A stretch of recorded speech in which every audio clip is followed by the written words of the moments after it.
un programa, fundamentalmente lo que hacemos es capacitar y asesorar empresas para que exporten, ¿no? Y ha pasado una cuestión media particular en los últimos tiempos, y en especial en este último tiempo, donde nos encontramos con una pandemia, con algo fuera de lo común, con algo que nos ha obligado a encontrarnos de esta forma. Es decir, por regla general, nosotros solíamos, hasta diciembre del 2019, incluso en primeros meses del 2020, dar charlas, conferencias, seminarios, viajes, y donde uno podía vivenciar el cara a cara con las empresas y compartir las experiencias, básicamente. Pero ¿qué pasó? Y tuvimos una pandemia en el medio que nos obligó a cambiar muchas cosas, entre ellas la forma en la cual ahora nos estamos comunicando. Esto se podría estar haciendo en forma presencial si esto no hubiese sucedido, pero enlazando con lo que vamos a estar viendo, hay algo en particular que nos ha pasado a quienes estamos en comercio exterior. Primero que todo, agradecerles a todos la presencia en esta charla. Hay gente que sé que está en el mundo del e-commerce y del marketing digital. Digamos, mi expertise no es el marketing digital. Entonces ustedes se deben estar preguntando, pero entonces, ¿qué estás hablando? ¿Por qué vas a hablar ahora del e-commerce y del marketing digital?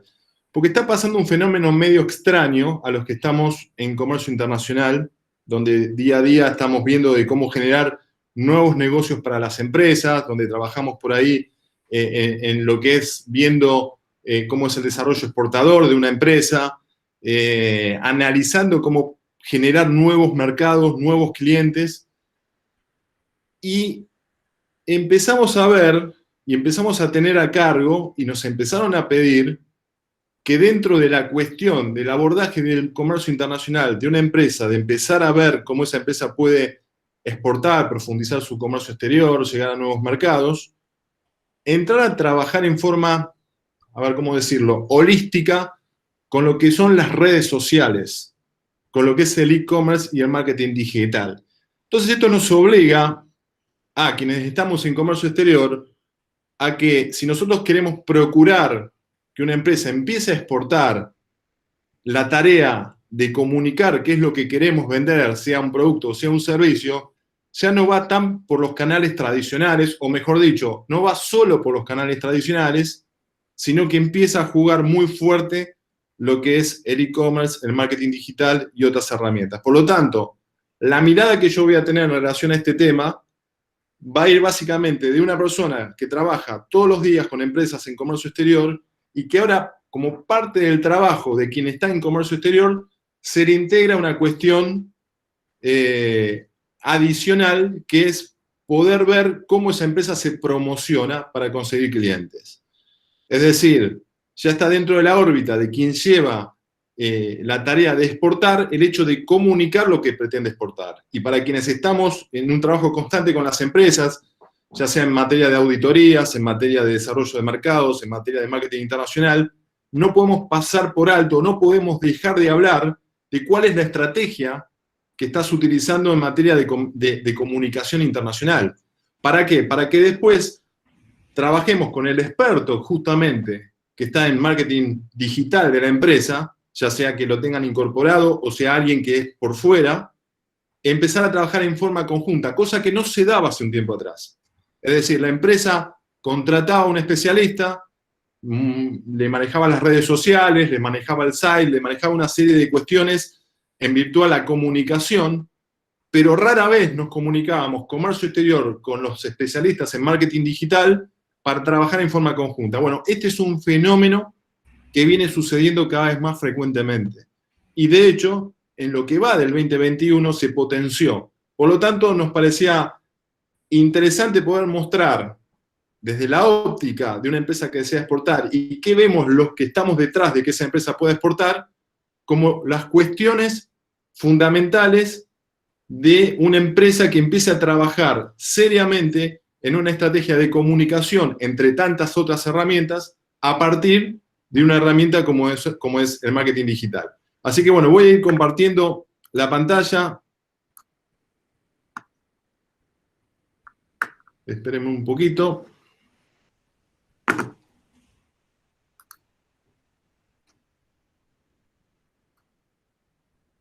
Ahí estamos, ¿ven bien? No, todavía no se ve. Ok.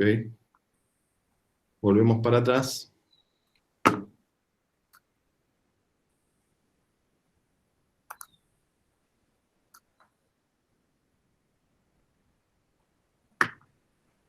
Ahí sí. Ok. Bueno, ¿ahí ven bien? Perfecto. Ok. A ver, empiezo la charla con una palabra particular, catalizador, ¿no? Entonces, ¿qué es un catalizador? Un adjetivo, dicho de una persona, de una cosa que estimula el desarrollo de un proceso. Bueno, yo les decía recién que hubo un catalizador para que las empresas empezaran a trabajar más fuertemente en lo que es el marketing digital y el e-commerce, que es ni más ni menos que la pandemia. Es decir, la pandemia fue uno de los mayores catalizadores en el plano laboral en las últimas décadas en las empresas.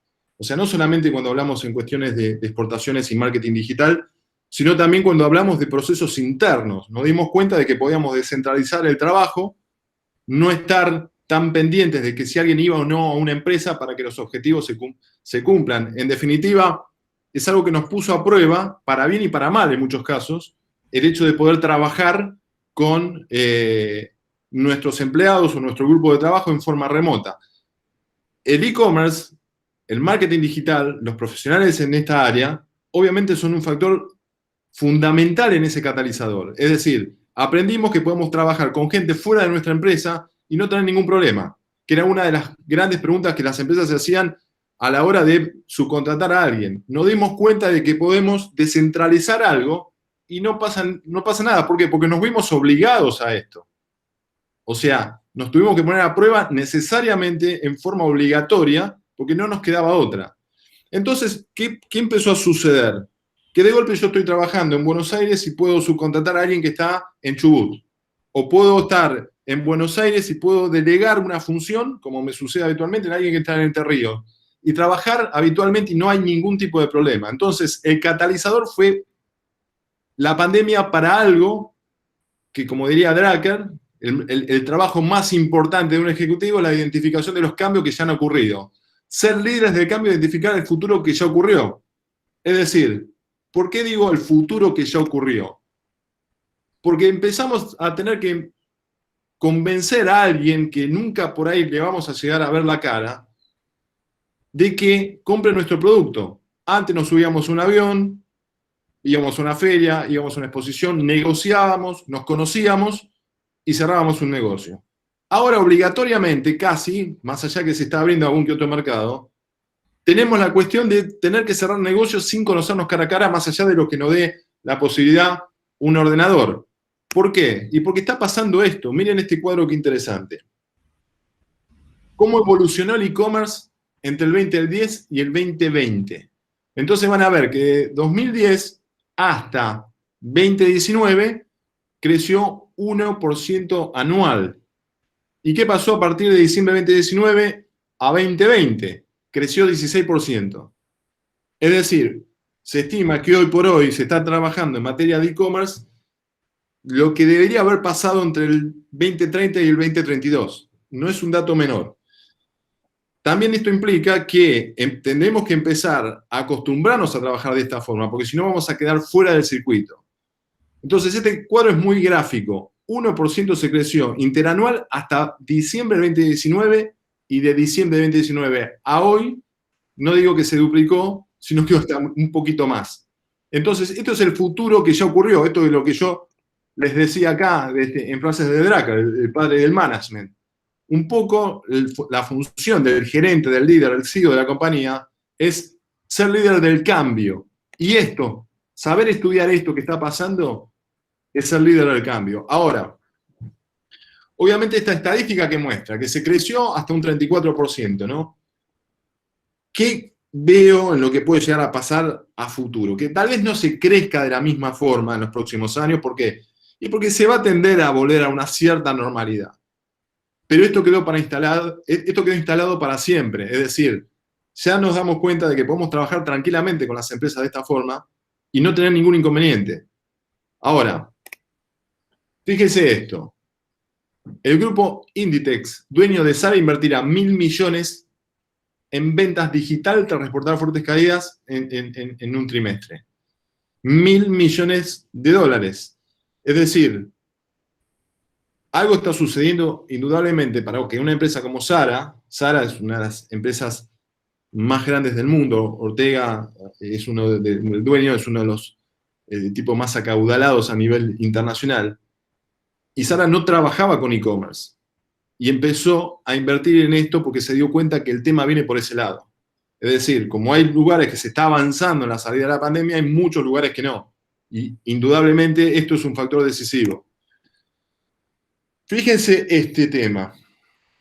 A ver.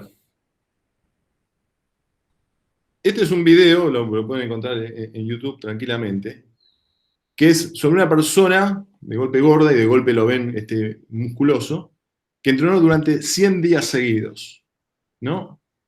Pregunta que les hago a ustedes, lo pueden poner en el chat incluso, ¿no?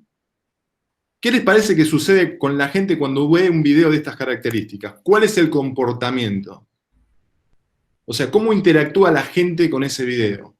Es decir, ¿va creciendo su interés en la medida que lo va viendo? ¿Se mantiene estable desde que empieza hasta que termina? ¿O va decreciendo en la medida que van transitándolo? A ver qué opinan ustedes. ¿Tenemos el chat abierto, Gustavo? Sí, Aumenta. Pablo. Sí. A ver, ¿podés ir? A ver, boca de urna. Mi nombre es Sergio Albornoz. Para mí aumenta la curva considerablemente. O sea que aumenta el interés en la medida que uno lo va viendo. Seguro.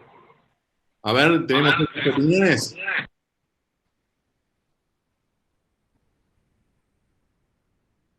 A ver, Gustavo, si ves alguna elección, pueden poner A, B o C simplemente, ¿no? En el chat. Bueno. Están todos viendo el video, me parece, ¿eh? ¿Están todos viendo el video? Pues tienen que salir de lo que están viendo e ir a YouTube para verlo. A ver, no. Ahí nos ponen A. Crece la curva. Crece el interés en la medida que lo van viendo. Bueno, a ver, amigos, la respuesta correcta es la respuesta C. Es decir, decrece el interés en la medida que va transitando el video. A ver, ¿por qué sucede esto? ¿No? Este es el video. No lo vamos a poner para no complicar la conexión. Pero ¿qué sucede? Es decir, está pasando una cuestión bastante típica de generaciones jóvenes. Nos aburrimos. Nos aburrimos. Entonces, esto que yo le estoy explicando tiene que ver con la estrategia de ustedes de comunicación, de lo que hacen con el exterior cuando empiezan a diseñar si van a poner videos, si van a usar un Instagram, si van a usar Twitter, si van a usar lo que sea. Lo que está sucediendo es que la gente se aburre rápido. ¿Por qué se aburre rápido la gente? A ver, lo digo yo como usuario. Porque uno convivió durante 2020 demasiado enfrente de una pantalla. Todo el tiempo estábamos viendo una pantalla. ¿Por qué? Porque no podíamos hacer demasiado, no estábamos restringidos. Tuvimos una de las cuarentenas más largas que nos obligaba a estar mucho tiempo adentro. Por lo tanto, ¿qué pasa? Otro factor en particular. Desde los 80, 90 hasta la actualidad, la velocidad de las conexiones aumentaron dramáticamente. Por lo tanto, cuando yo estoy viendo algo y quiero cambiar a otra cosa que me entretiene más, lo cambio rápidamente. Eso lleva a otra cuestión. La velocidad de las conexiones. Es decir, hoy, si yo tengo que publicitar algo y es algo que estoy publicitando, no es aburrido, seguramente voy a ver el video de punta a punta. Ahora, si es algo que yo probablemente entienda de cómo va a finalizar, seguramente dejo de ver ese video. Lo que yo estoy observando en muchas empresas que empezaron a trabajar en materia de difundir sus actividades de comercio exterior a través de las redes sociales, que a veces explican detalles que no son relevantes y que por consiguiente no tienen resultados. Y al no tener resultados, obviamente, no podemos medir. Entonces, eso lo vamos a ver más adelante, la importancia de medir todo lo que hacemos. Sucede que estamos con un público cada vez más ansioso, que se tiende a aburrir más rápido, las conexiones son más rápidas y las alternativas son más rápidas. Mientras un video dura un minuto, en YouTube se subieron 5.000 videos. Es decir, estamos en una etapa en la cual si lo que ponemos no es atractivo, en virtud de lo que nosotros querramos vender, no va a ser atractivo ni para ustedes ni para los demás. Por lo tanto, empiezan a haber una cuestión más corta, anuncios de 5 segundos. Ustedes cuando están en YouTube de golpe ven que aparece un video, ¿no? Y ese video dura 5 segundos, 10 segundos. ¿Por qué dura? Y a veces, pruébenlo, no te da el tiempo siquiera para saltar el anuncio. ¿Por qué? Porque terminó el video. ¿Por qué pasa eso? Justamente porque queremos saltar el anuncio. Entonces, una cuestión fundamental. Este es un video de Airbnb que lo pueden ver tranquilamente en YouTube. Dura 5 segundos. Entonces, primer takeaway para postear un video de lo que ustedes pretendan mostrar de su empresa. Y todavía no estamos entrando en materia de comercio exterior. Es posible dar a conocer mi marca en Internet, pero debo ser relevante, interesante y cercano. Tengo pocos valiosos segundos para capturar la atención del usuario. Es decir, cuando yo veo que una empresa está queriendo promocionar su producto en el exterior y tiene un video largo, yo ya le digo, miren muchachos, tienen que empezar a trabajar en una presentación máxima de 10 segundos. En 10 segundos se tienen que dar a entender lo que ustedes están queriendo exportar o vender. Un ejemplo más tangible. A mí hace muchos años me invitaban a dar las charlas TED. Las charlas TED son esas charlas que encuentran en YouTube y que apunta básicamente a dar un tema en un plazo máximo de 15 minutos. Cuando surgieron las conferencias de 15 minutos, antes estábamos acostumbrados a las conferencias de 1 hora, 45 minutos. ¿Qué pasó? TED, una de las claves de éxito de esta organización, fue justamente transmitir un mensaje muy fuerte en 15 minutos y con un poder de comunicación altísimo. Eso ya quedó en el tiempo. Es decir, hoy lo que funcionan son mensajes mucho más cortos. No es que las charlas TED dejaron de funcionar, ni mucho menos. Al contrario, son espectaculares y siguen. Pero ya se empieza a optimizar la cuestión de los tiempos en los cuales nosotros queremos explicar o dar a entender algo. Entonces, después empezaron a ser efectivas las charlas de 10 minutos, donde uno daba un contenido en 10 minutos. Yo lo he hecho para algunos diarios. Y después se pasó al contenido de los 3 minutos. Es decir, yo tenía que decir lo mismo que decía en 15, después pasarlo a 10 y después pasarlo a 3. ¿Por qué? Porque el usuario se aburría y dejaba el video. Y ahora eso pasa a videos de 1 minuto. Pero supongamos que nosotros queremos ponerlo en Instagram. En Instagram, sacando que lo hagas por la opción de Instagram TV, después tenés, no puedes postear un video más de 1 minuto. Por lo tanto, vos tenés que ser muy concreto con lo que vos pongas en un video menor a 1 minuto. Es más, las empresas empiezan ahora a dividir lo que quieren promocionar en videos de 10 segundos, extendido a 1 minuto y ya una explicación un poco más larga. Entonces, reitero, lo que querramos comunicar para alguien, sea el público en Argentina o en el exterior, son videos cortos y al pie. Miren esto. Esto es una tabla periódica, como lo que nos enseñaban en el secundario, pero en química, pero en este caso no es química. Es otra cuestión más interesante, o al menos para mí. Es la tabla periódica para los SEOs, es decir, lo que utiliza Google o lo que utiliza Facebook para cuando ustedes están buscando algo y le aparezca en la primera o segunda pantalla. Cuando ustedes ponen algo, hacen una pregunta a Google, Google le responde, empieza a tener en cuenta todos estos algoritmos, toda esta tabla, donde ¿qué va a estar analizando? Por un lado va a estar analizando lo que es la arquitectura de la página. Por otro lado va a estar analizando los HTML de esa página. Por otro lado va a estar analizando si la gente confía o no confía en esa página. Es decir, cuando te ponen un like o cuando no te ponen un like, cuando te ponen el dedito para abajo o para arriba, va a estar analizando eso. Y va a estar analizando los links que te llevan a esa página y los links que de esa página salen para otro lado. Todo eso, bajo este algoritmo, es lo que te genera que, si vos googleás algo, te conteste Google con las primeras páginas que te aparecen. Analizado todo eso. Facebook exactamente lo mismo. Ustedes, a ver, cuando empiezan a buscar a alguien y de golpe, o a un perfil de persona, ustedes se dan cuenta que después le empieza a aparecer un mismo perfil de persona. Incluso desde la cuestión de las fotos. Si buscaste una persona en una foto con determinadas características, después te empieza a sugerir amistades o conexiones con fotos similares por más que vos no conozcas a esa persona. Simplemente por asociación de fotos. Bueno, obviamente Facebook también toma eso como mismo parámetro como lo hace Google. Te vas a encontrar de golpe con que vas a tener detractores, un público pasivo o público promotor. Es decir, ¿a dónde tenés que apuntar con lo que vos estás queriendo publicar y que sea con éxito? En el público promotor, en esto que está en lo último de todo. Es decir, cuando en cierta medida ustedes entran a una publicación y ven que tienen las estrellitas para calificar, que seguramente ustedes entrarán y se fijarán cómo califica, si es que entran por algún buscador o que entran en Mercado Libre y quieren ver exactamente cómo califica algo que quieren comprar, ustedes van a ver yo al menos es mi forma de comprar, veo las estrellitas y tiendo a ir a los lugares donde hay pocas estrellitas como para ver qué pasó con esa persona que lo califica mal. Bueno, obviamente eso tiene que ver con una cuestión que va más allá de un análisis sencillo que se llama NPS, que es Net Promoter Score. Es decir, por algo existen esas estrellitas cuando uno califica, o el pulgar arriba o el pulgar abajo. ¿Por qué? Porque también eso es analizado por los buscadores y eso te puede generar, si obviamente estás mal calificado, un mal posicionamiento.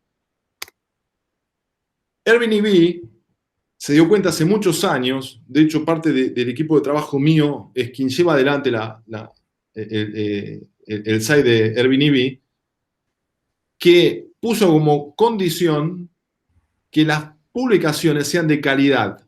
Es decir, Airbnb hizo un salto en cuanto a valoración de producto a partir de determinados parámetros que le pone a su público, al público en realidad que promociona algo dentro de la aplicación o dentro de lo que es Airbnb, con estándares de calidad de fotos, con mapas y demás detalles. ¿Por qué? Porque justamente tiende a calificar muchísimo mejor algo que está mucho mejor visualizado que aquello que no lo está.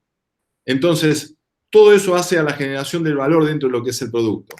Por lo tanto, y esto segundo punto para que se lleven, estamos en una era customer centric, es decir, los negocios exitosos están basados en solucionar necesidades muy concretas y colocando al usuario y su reutilización en el centro de todas las decisiones de la empresa. Redacción, diseño, velocidad, atención al cliente, seguridad, relevancia, etc. Un punto muy importante para quien empieza a trabajar en comercio internacional es estudiar a dónde querés ir y con quién querés trabajar y qué cliente querés conquistar. Entonces, hoy podemos saber todo de todos. Les puse esta imagen de una serie de Netflix que se llama You. Bastante, no se la voy a espolear, pero es muy recomendable, donde, bueno, este chico pretende a la chica que están viendo la imagen y obviamente empieza a investigar todo en base a los perfiles y a lo que la chica va posteando en las distintas redes sociales. Y empieza su trabajo casi de acoso o de conquista sobre la base de estudiar todo lo que esa chica pone en sus redes. No se lo quiere, digamos, adelantar demasiado para aquellos que no lo han visto. Es decir, hoy está todo dado. Uno puede averiguar lo que sea de quien sea en cualquier parte del mundo. Simplemente tienen que saber cómo hacerlo. Entonces, si hay algo que te permite esta herramienta extraordinaria del marketing digital, es poder estudiar al cliente al cual vos pretendés llegar. Es decir, antes vos tenías que viajar, concertar entrevistas. Yo he viajado muchos años con muchas empresas, donde se les armaba reuniones de negocios, viajes de negocios, donde vos pretendías, en cierta forma, que esa persona en otro lado del mundo te diera la oportunidad de tener una reunión sobre la base de lo que vos hacés, y donde me decían, bueno, Pablo, mandame folletos, mandame catálogos de esa empresa. Le estoy hablando de una época donde no se usaba todavía estas herramientas. Entonces uno mandaba por DHL, por correo, todos los folletos, muestras, catálogos de la empresa para ver si te atendían. Después empezó a ver el tema del site, ¿no? Decía, a ver, ¿cuál es el site de la empresa a la cual quiero, querés que me reúna? Y empezaron a ver un poco lo que era el portal institucional, por decirlo de alguna forma, de la empresa. Y por otro lado, eso fue cambiando con el tiempo. Entonces, me ha pasado en los últimos viajes que cuando uno genera una agenda de negocios para una empresa determinada, se conecta con, supongamos, alguien en España y le dice a esa empresa en España, mira, hay una empresa argentina que quiere hablar con vos, quiere reunirse con vos, ¿cómo podemos hacer? Antes de darte algún tipo de respuesta, ¿qué hace esa empresa? Te analiza. No te pide los folletos, no te pide las muestras, no te pide lo que sucedía antes. Después te lo puede pedir, obviamente. Lo primero que hace es analizarte, ver tu reputación, ver qué es lo que estás haciendo, ver que estés actualizado en tus redes sociales, ver que, en el fondo, tratar de entender qué es lo que estás queriendo ofrecer. Por lo tanto, hoy existen herramientas que son espectaculares, que antes eran desconocidas para el empresario, pero que hoy están a total disposición para ustedes. Google Trends, Keyword Planner, Facebook Audience, Insights, Mercado Libre y una serie de herramientas más. Ustedes con esto, que son herramientas gratuitas, pueden investigar hasta qué posicionamiento tiene su producto en un mercado determinado. O sea, como primera instancia de búsqueda de información. Obviamente que siempre la investigación de mercado tradicional va a ser fundamental. Pero antes, si ustedes necesitaban ver esto, les costaba mucho dinero. ¿Por qué? Porque tenían que contratar a alguien que hiciese este trabajo, que viajara, que indagara, o contratar a alguien en el país de destino. Hoy lo pueden hacer ustedes desde acá. Estas son herramientas muy, muy buenas. Por lo tanto, Takeaway 3, investigación de mercados. Antes era sumamente costoso realizar una investigación de mercado. Hoy ya no tenemos más excusas. Varias herramientas están a nuestra disposición y son gratuitas. Es decir, para esto que les mostré, no necesitan contratar a nadie. Después, punto número 4. Es decir, las distintas formas de llamar a un producto. Yo siempre digo que un producto en un mercado determinado se puede llamar de una forma, pero en otro país se puede llamar de otra. Y que cuando yo doy charlas y clases en lo que es marketing internacional y hablo puntualmente de la adaptación de marcas, de productos y de procesos, siempre digo, presten atención a que la marca de ustedes sea una marca relevante o que no tenga ningún condicionante en el mercado de destino. Entonces, volviendo al ejemplo de Airbnb, acá tienen distintos nombres que dependiendo del país se puede llegar a utilizar. Vacation Rentals, obviamente con swimming pool es lo que se busca habitualmente si estamos queriendo buscar algo en Estados Unidos o en un país con habla anglosajona. Casas vacacionales o alberca, o aluguel de temporada con piscina en Brasil, alquiler temporario o arriendo es una palabra que se utiliza mucho en Chile, es decir, dependiendo a dónde estemos queriendo promocionar los servicios o los productos que nosotros queremos exportar, vamos a tener que adaptar nuestra estrategia de comunicación. Esto es una de las cosas que más me han fascinado en poder adaptar y tener cercanía con el público objetivo, que es la promoción de Stranger Things, que es una serie de Netflix, que seguramente si tienen hijos chicos habrán visto a esta actriz, donde el personaje principal, que es esta chica, se llama Eleven, es decir, 11 en inglés.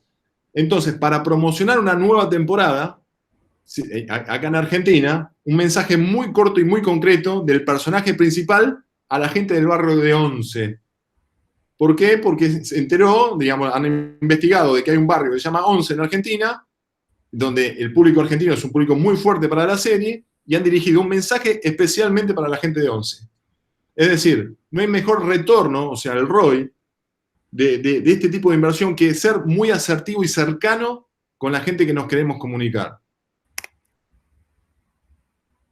Acá tienen otro ejemplo. Es al revés.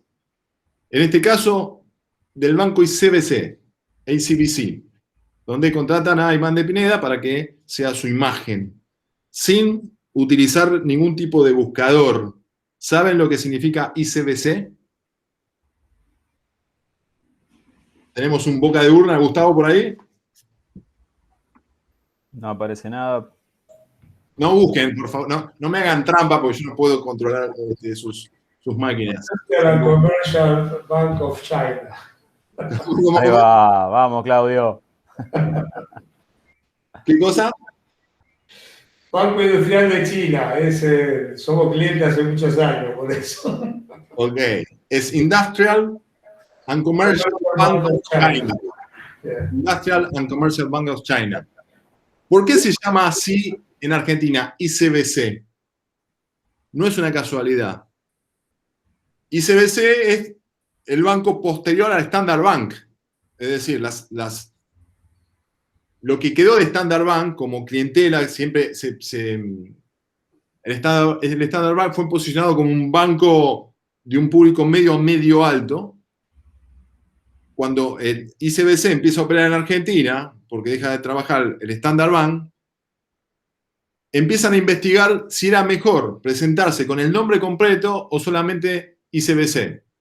Entonces se dieron cuenta que la palabra China en Argentina no pegaba tanto para un producto de lujo o un producto de un público medio alto, como sí lo haría ICBC.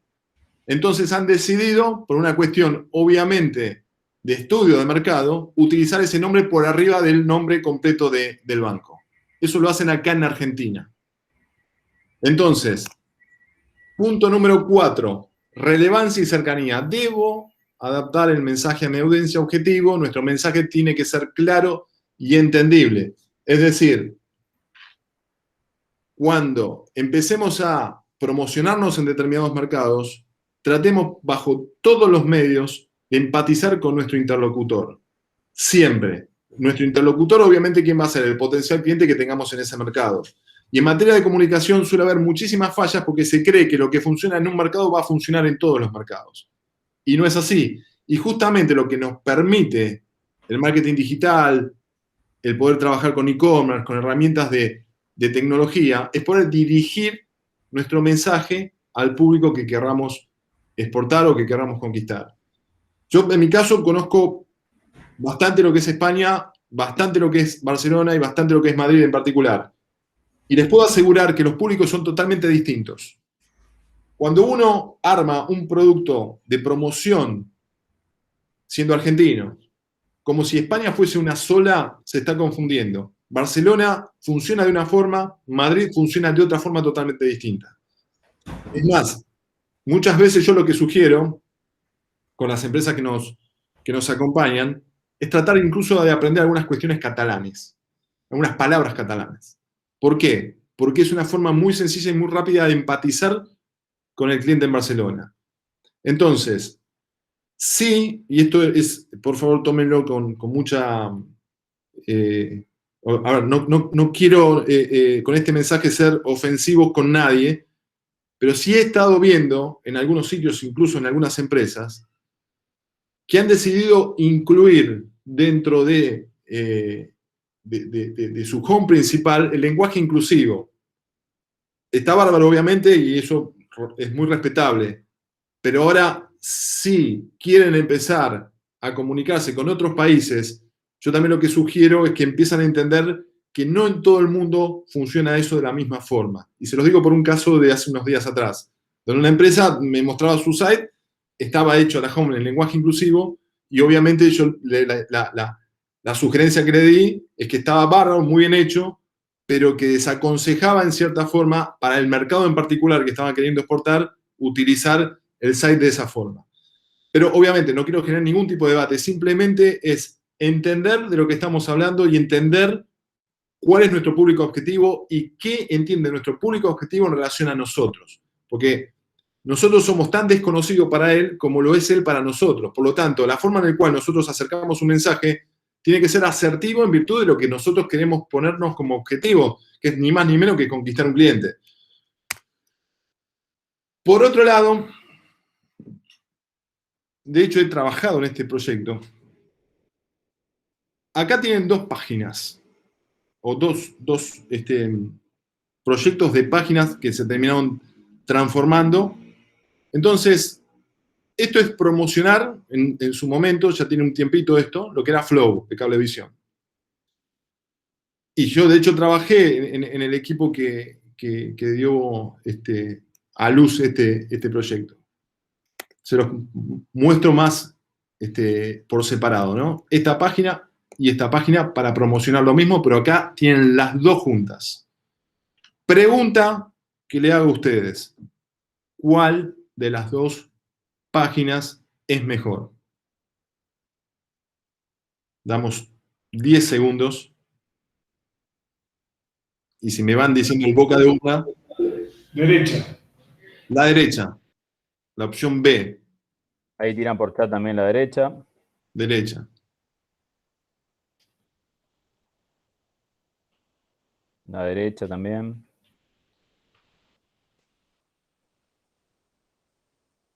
Bueno, a ver, comentarles que obviamente tenía una pequeña trampita esto. Ninguna dio resultado por encima de la otra. Ninguna dio resultado por encima de la otra. Es decir, a veces por creer que algo que está en negrita y leemos grandes títulos puede funcionar, no significa que eso sea lo que termina funcionando. El hecho de creer que va a funcionar no termina siendo lo que realmente termina funcionando. Acá se nos muestra más en grande. A ver, lo que suele pasar es que siempre eligen la B por encima de la A cuando pregunto en público. La cuestión es que cuando se probaron ambas páginas funcionaron de la misma forma. Es decir, la gente cliqueó de la misma forma en los botones, tuvo la misma cantidad de visitas. La cuestión es que no hay una fórmula. Es decir, hay que ir probando en la medida que vamos transitando un nuevo producto o una nueva forma de comunicar. ¿Por qué? Porque lo que importa son los indicadores, no lo que nosotros pensamos que puede llegar a funcionar. Es decir, lo que tiene de maravilloso este mundo del marketing digital, del e-commerce y exportar a través de estas herramientas es que todo es medible. Entonces, algo que nos posibilita entender el pensamiento como para decidir qué cosa va por A o por B, es el ejemplo del uso del CRM. Volvo es una empresa que utiliza, es un ejemplo internacional de uso de CRM. ¿Por qué? No sé si alguno de los que están en la audiencia tienen Volvo, pero Volvo tiene una trazabilidad de sus clientes a nivel internacional como ninguna otra empresa. Tal vez Tesla ahora, pero Volvo era un ejemplo de trazabilidad de empresa hasta hace poco. ¿Por qué? Porque Volvo se maneja con CRMs que te permiten en el fondo saber por qué compraste el producto, por qué, quién antes compró en tu familia el producto, cuáles son tus gustos, cómo es en materia técnica el uso de ese producto que vos le estás dando, es decir, cuándo contactarte como cliente, cuándo vas a tener que hacer un cambio de aceite, cuándo vas a tener que cambiar de unidad. Es decir, hay una cuestión fundamental en toda empresa para tener un salto cualitativo, que es el uso de los CRM. Y esa medición, esa cuestión de llevar una agenda o llevar los datos de todo lo que nosotros vamos articulando con nuestro público es fundamental. Por lo tanto, CRM es Customer Relationship Manager, ¿no? Ninguna empresa puede ser exitosa en su canal digital si no aplica organización, creatividad e inteligencia en cómo gestionar la información sobre sus clientes. El CRM es una pieza fundamental para toda empresa en e-commerce. Es decir, hoy tienen muchísimas opciones pagas o gratuitas para tener un CRM. Sí les aconsejo a los que no están utilizándolo poder empezar a trabajar de esta forma y tener la trazabilidad e información de su cliente o de los potenciales clientes. Ahora, hasta acá generalidades. La pregunta al millón, ¿por dónde empiezo? A ver, yo tengo un site, tengo redes, ¿por dónde empiezo? Bueno, yo tengo una premisa, que aquello que existe y no se percibe en el mundo digital no existe.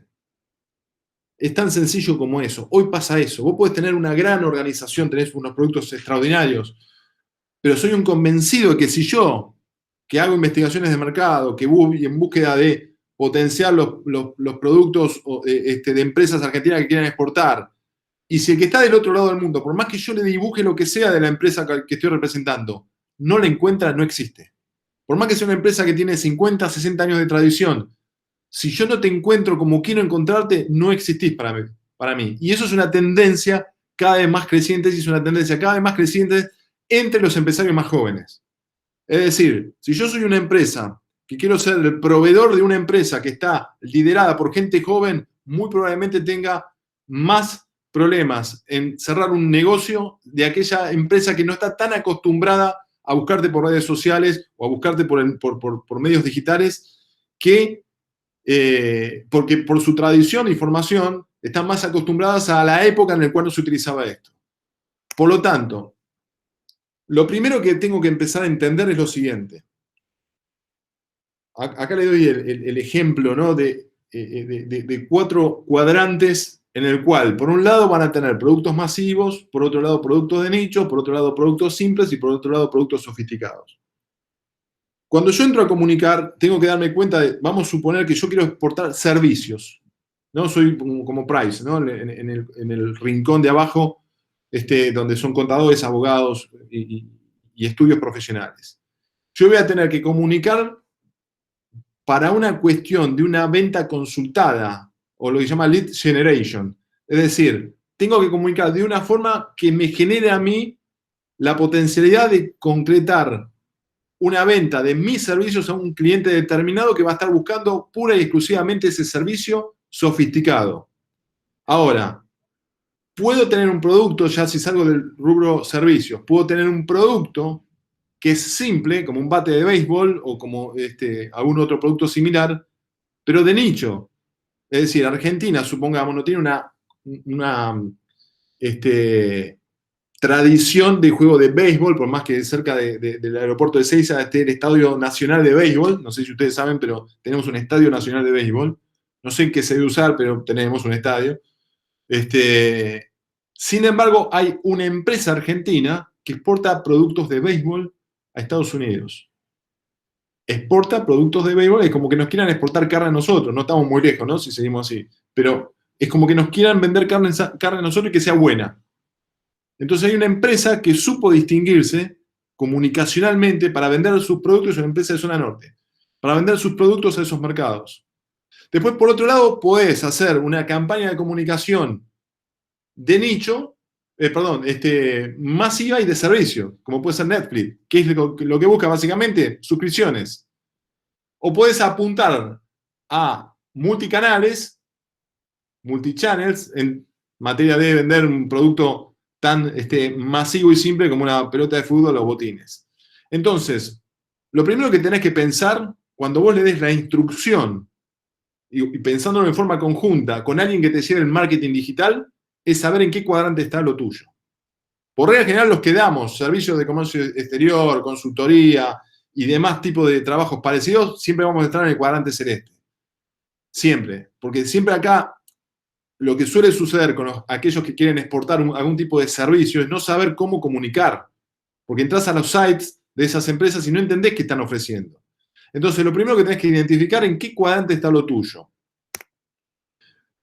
Por lo tanto, para saber identificar a dónde va lo tuyo en esto, yo lo que considero es el Dream Team del marketing digital y del e-commerce, es decir, ¿qué te tiene que ofrecer una empresa que te dé este tipo de servicios? Para mí el Dream Team pasa por esto.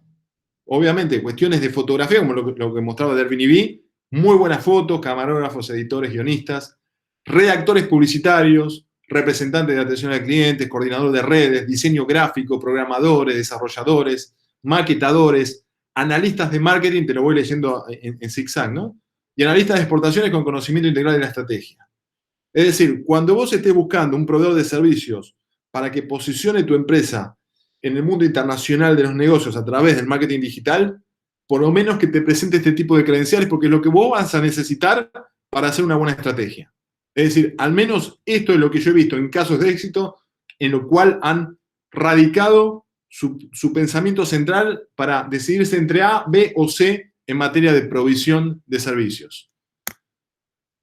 ¿Cuál es la empresa que vemos puertas adentro? Es decir, ¿Cuál es nuestro organigrama que se puede ver en un simple raviolito de conexiones internas? Es esto. ¿Qué es lo que la gente ve, en definitiva? La gente ve esto. Cuando yo digo, quiero hablar con un español, y el español me investiga como en la serie esa, como en la película You, me investiga esto, me ve esto. Así tenga esta estructura. Por lo tanto, siempre hago énfasis en que un tipo de empresa que tenga una estructura grande a una estructura chica, tienen un punto en común que, dependiendo de la estrategia, vos podés equipararte con el grande. Es decir, siempre se habla de aquel que tiene más chances que uno en poder exportar porque son más empleados, más tradición, más vendedores, etcétera, etcétera, etcétera.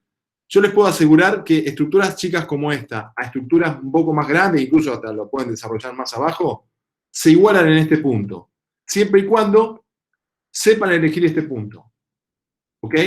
Es fundamental poder seleccionar la empresa que te lleve esto para que una estructura como esta te lleve a esto y que vos, siendo una empresa chica, puedas tener una estrategia competitiva como para preguntarte, ¿estás seguro quién gana en esto? Es decir, es algo que nosotros vemos permanentemente en las empresas, de decir, no, pero mi competencia es mucho más grande. Todo depende, siempre depende. Depende de la estrategia de comunicación, depende de los recursos, depende de las personas que utilicemos en nuestros staff. Y ahora que tenemos esto que yo les explicaba al principio, la posibilidad de descentralizar servicios, donde no hace falta que alguien esté adentro de nuestra empresa, poder contratar lo mejor que podamos. Yo recuerdo hace unos años atrás, y no muchos, pero tampoco son muy pocos, cuando empezó a irrumpir el Community Manager.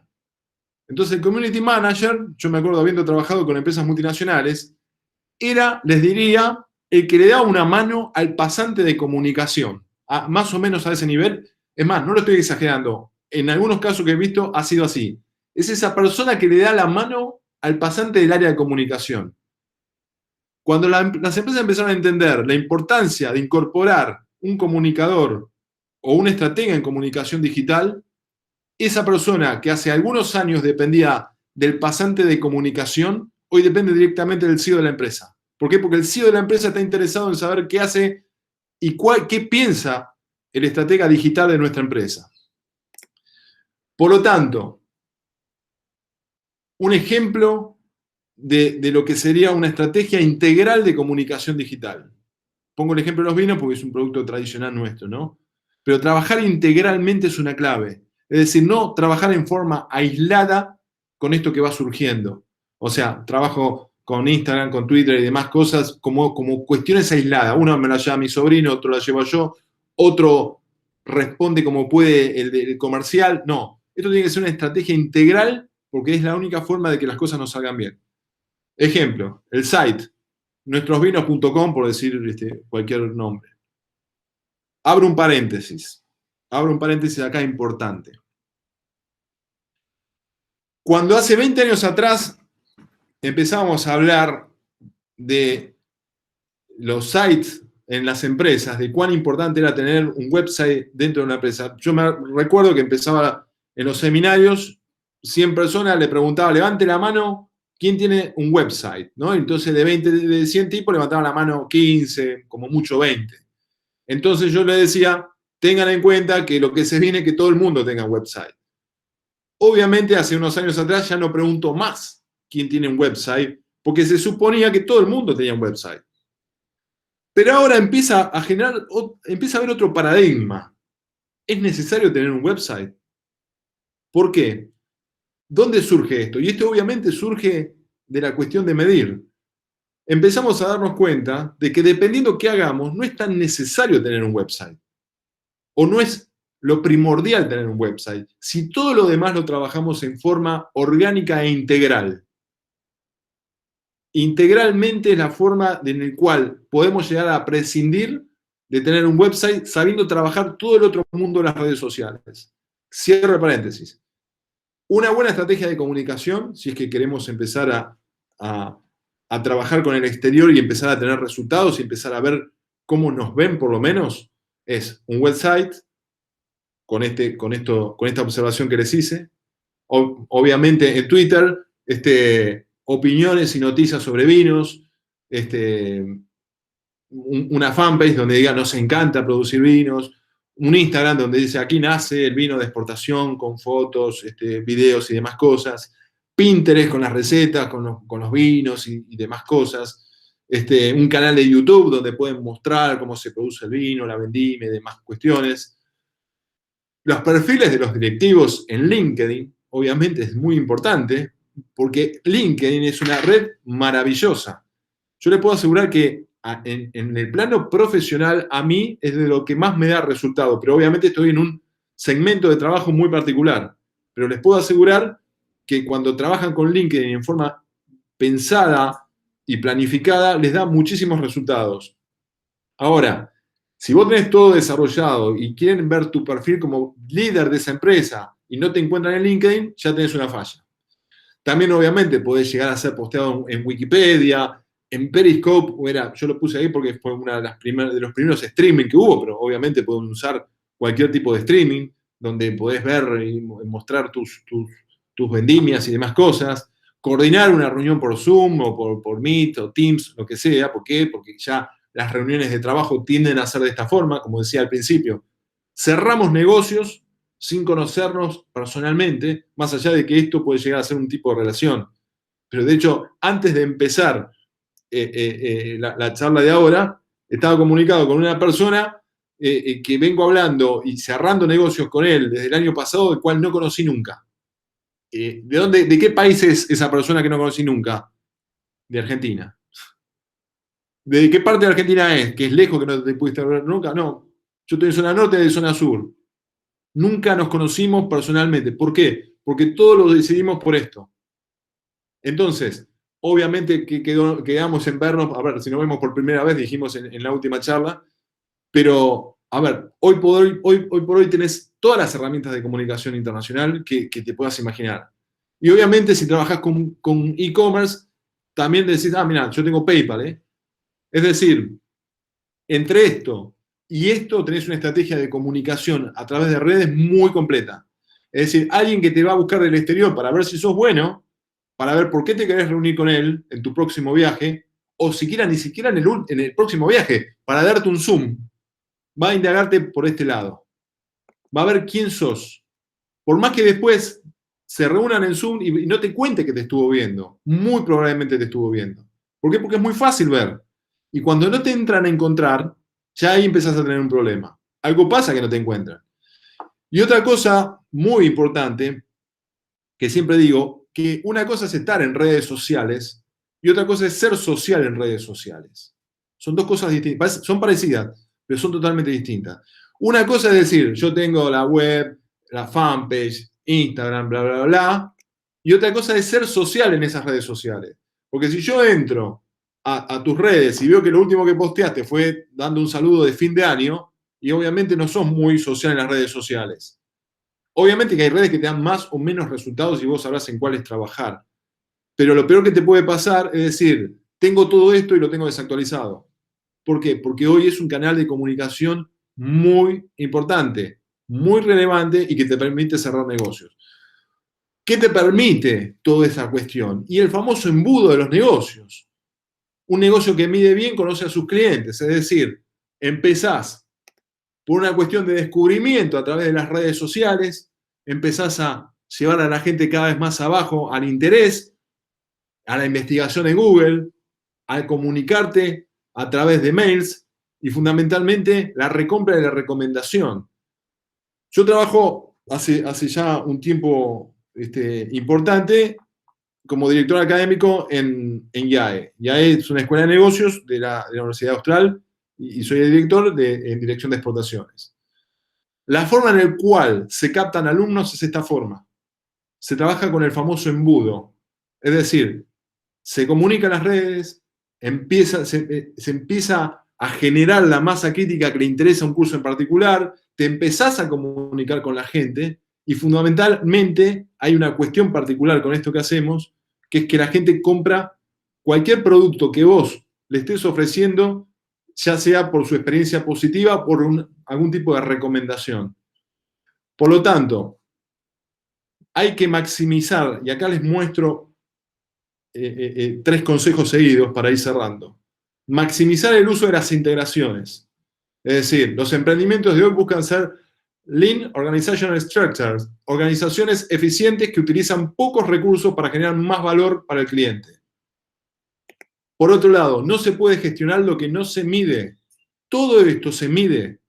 Es decir, tenés Google Analytics. Obviamente vas a tener tu profesional que te va a estar mostrando los indicadores y para ver qué es lo que está pasando. O sea, las herramientas de medición digital son fundamentales para toda empresa que decide ser eficiente y mejorar continuamente sus procesos operativos. Y les explico un ejemplo de estos días. Justamente con el IAE estábamos en el lanzamiento de un curso que busca captar alumnos en el extranjero. Es decir, apunta a gente en el extranjero y no se promociona en Argentina. Entonces, estábamos viendo justamente los indicadores y por qué en algunos países la estrategia de comunicación, en realidad es una exportación de servicios, o sea, con gente que te termina comprando tu producto, un producto de capacitación e información, estando en otro país y cursando desde su cómodo escritorio en vez de venir para Argentina. Entonces, la estrategia estaba comunicada a Sudamérica, exceptuando Brasil. Y obviamente hubo que adaptar eso que yo mostraba al principio, ¿se acuerdan lo de Airbnb con el tema de determinadas palabras? Empezamos a darnos cuenta que en algunos países el índice de apertura de las comunicaciones que nosotros enviábamos fluctuaba entre un escaso 10% hasta más del 50%. De la misma comunicación con países de habla hispana, pero con un producto que se ofrecía igual para todos. Y empezamos a analizar qué pasaba en cada país a través de qué, de las herramientas de medición. Y nos dimos cuenta que había que cambiar determinadas palabras para que la misma comunicación tuviera efecto. Y así fue como se hizo. Es decir, para Ecuador se cambiaron algunas palabras, para Chile se cambiaron algunas palabras, para México se cambiaron algunas palabras, en Uruguay se mantuvo igual, para Paraguay se cambiaron algunas palabras, pero en el fondo comunicábamos el mismo producto. Simplemente lo que teníamos que hacer es adaptar las palabras, determinadas palabras de lo que queríamos ofrecer. ¿Cómo nos dimos cuenta de eso? A través de la medición. Es decir, sacás una comunicación y medís el impacto, dónde la gente se mete, a dónde va para buscar información, cuántas completan un formulario, cuántos te mandan un mail preguntando por el producto, cuántos se quedan hasta la última instancia y por algo no te compran lo tuyo. Bueno, todo eso se mide y obviamente se aplica a cualquier producto o servicio, no solamente una cuestión de formación. Cualquier cosa de lo que ustedes hagan y sea promocionado en el exterior, pueden tener una medición exacta del comportamiento de esa estrategia de comunicación. Obviamente el benchmark, digamos, para medir, para comparar, para conocer la efectividad de mis esfuerzos en marketing digital, primero, debo tener una buena estrategia de medición. No colocar el foco en los resultados, sino en los procesos. Es decir, el resultado te va a dar, en cierta forma, un estado de situación, pero para entender qué te está pasando, tenés que ver los procesos, lo que yo les explicaba recién. Y entender las métricas claves de cada esfuerzo para evaluar canales, formatos, campañas, audiencias, etc. Y por último, ¿qué mensaje dar en las redes sociales? Las redes sociales, el canal de e-commerce, las plataformas digitales y toda acción de marketing digital por sí solo no son suficientes para transformar una empresa en exportadora o con intención de serlo. Las plataformas digitales exponen en Internet la naturaleza de la empresa y sobre todo sus fortalezas y debilidades. ¿Ok? Es decir, toda esta cuestión, y con esto cerramos, de lo que te estuve explicando hasta ahora, te expone en estado de situación. Yo lo que les puedo asegurar que aquella empresa que durante 2020 y lo que va del año 2021 no logró transformarse en una empresa con una comunicación digital asertiva, va a estar comparativamente, por eso hablamos acá del benchmark, comparativamente detrás de su competencia. Por eso, hoy, cuando tengan que hacer un presupuesto de comunicación, les doy un ejemplo. Estuve el otro día con una empresa que hace, vieron esas cremas que son para los dolores musculares y deporte, que la ven en la tele constantemente. Bueno, la empresa, estuvimos analizando los números y demás cosas, y tomó una decisión muy importante en materia de comunicación. Tienen un presupuesto de 100 millones anuales en materia de campaña de marketing. Tenían una relación de Pareto en cuanto a Pareto, la proporción 80-20, en lo que era la publicidad tradicional de una campaña de publicidad en televisión, radio y demás cosas, a lo que tenían en redes sociales. Es decir, el 80% apuntaba hasta el año pasado en materia de publicidad tradicional y el 20% redes sociales y marketing digital. A partir del presupuesto 2021 invirtieron en ese Pareto, 80% volcado a lo que son estrategias de comunicación digital y el otro 20% a lo tradicional. Lo tradicional lo hicieron con un enfoque muy importante, eventos deportivos. Ahí ponen su publicidad tradicional. Y el resto lo hacen para campañas, no solamente en Argentina, sino en Latinoamérica. Hoy, digamos, no llegamos a mitad de año, ya recuperaron la inversión de los 80 millones en redes sociales, no solamente a través de venta en el mercado interno, sino exportaciones a países limítrofes. ¿Por qué? Porque supieron entender cómo comunicar, aparte, digamos, es un producto que se conoce en países limítrofes, ya a mitad de año recuperaron la inversión total que hicieron en materia de marketing digital. Por lo tanto, y para hacer un cierre, pues ya me excedí en tiempo, empiecen a pensar en sus próximos presupuestos en materia de ver cómo pueden aplicar, contratar, diseñar estrategias de comunicación digital asertivas, eficientes y profesionales. Muchísimas gracias. Gracias, Pablo. Muy, muy interesante. Creo que tomamos nota de unas cuantas cosas todos, ¿no? Yo los veía a los que tienen la cámara ahí prendida que también tomaban nota. Así que si quieren abrir el micrófono y hacer una pregunta, bienvenida.